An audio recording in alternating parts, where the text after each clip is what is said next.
technology. It seems like that's what's happening to Sneak Out. I don't know. We should like make a video on that at some point. Oh, I posted something in my chat asking how people got out of their echo chambers. But when I was reading through the responses, it seemed like I don't know how many people were like actually legitimately stuck in echo chambers versus were just like kind of in just like didn't have access to much information. You and Sneeko do a live debate today. I mean, maybe if he wants to, but there's just not much to debate. Like he doesn't have much. There's not much like going on there. How did oh, did Forson's run end? I'm trying to figure out how did Quinn die when he was in one of these bubbles at the end. I'm so curious now. For me, it was hitting rock bottom emotionally. It forced me to in a position to reconsider what I believed and why it wasn't working. Yeah, I think in the paper I read, they talk about something called like a total social, I think it was a total social epistemic reboot, where somehow what a person has to do is they have to say, okay, I'm gonna start from a position of resetting everybody to neutral, but trying to figure out like from here, like let me read a bunch of things and see who I trust and like move in that direction. But the problem is that like, especially when you're in an echo chamber, you have a lot of assumptions that are built on a lot of assumptions that are built on a lot of assumptions. So even if you think you're resetting everything, like somebody like, okay, fine, fuck it. I'm gonna read Fox News and I'm gonna read CNN and I'm gonna see what's up. Like there might still be a lot of things working underneath the hood that are still kind of like poisoning your thought process, right? I think the guy in that paper talks about Descartes' was Meditations, was that the book where he did the like I think therefore I am, like trying to peel back like all of these like fundamental assumptions that have kind of like poisoned all of his other thoughts or whatever. This sounds like something only 0.1% of humans ever get to that. Yeah, it's really really really hard. I imagine it's very very very very very difficult. Difficult to almost impossible. Is Amy the next bridge burning? Amy? Yeah.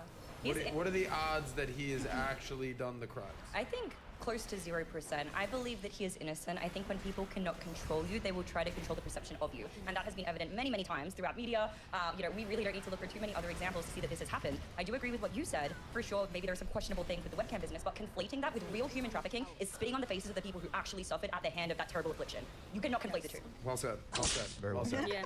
For a lot of these things, it's literally just, and I do this every time when I have a conversation with you, and I think almost all of them have crumbled. It doesn't matter what you think trafficking is or what you think trafficking, like, we just need to look up, here's the definition of human trafficking. Does it count as human trafficking? And then you're done. Boom, boom, boom. A lot of people have, like, personal feelings about what they think should or shouldn't be human trafficking, but I mean, it doesn't matter what you think it should or shouldn't be. Ooh, bro, my factory takes forever. You actually have to buy tickets?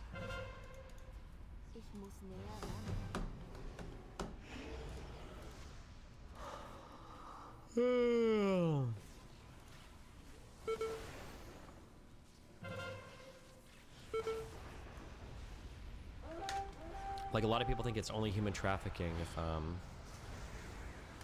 lot of people think it's only human trafficking if you're like capturing somebody with a fucking gun or some shit, or like beating the shit out of somebody, you know? Doesn't this go back to the whole discussion about Tate and counter-arguing an entire worldview? It seems hard to do that unless you can counter like 50 different consistent beliefs backed by anecdotal evidence. I mean, it's hard for sure. It's hard. I don't know a good way out. I got really lucky in that for whatever reason, well, but I could be in the echo chamber now and just not be aware of it. I think through a lot of luck, I think I discovered very, very, very good epistemic practices when I was a teenager. This was like here were a couple things that happened. I went from being very Catholic to gradually becoming an atheist. And on my journey from Catholic to atheist, obviously there's a whole bunch of metaphysical, ethical, and epistemic things that you leave. Your understanding of the world, your understanding of ethics, your understanding of truth, right? You lose a lot from going from being religious to atheist. So I started reading, and I got a friend recommended me, I believe